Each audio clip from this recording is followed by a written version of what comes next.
Hi guys, ఈ వీడియోలో మనం రిలేషన్స్ కోసం నేర్చుకుందాం. అక్కని దీది అంటాము, చెల్లిని బెహన్ అంటాము, అన్నయ్యని భయ్యా అంటాము, తమ్ముడిని భాయ్ అంటాము.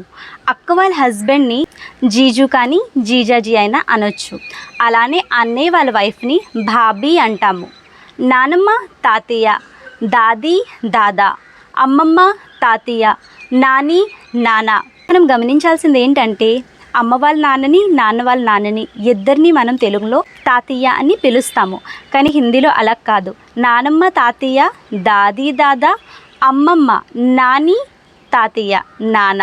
ఓకే, అలానే వాళ్ళని రెస్పెక్ట్ఫుల్గా పిలవాలంటే నానమ్మ గారు, తాతయ్య గారు, వదిన గారు, బావగారు అంటాం కదా.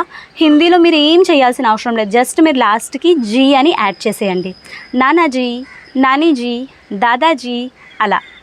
అలానే మనం ఫ్రెండ్ని హిందీలో ఏమంటామో కామెంట్ చేసి చెప్పండి. నచ్చితే ఫాలో చేయండి. Thank you for watching.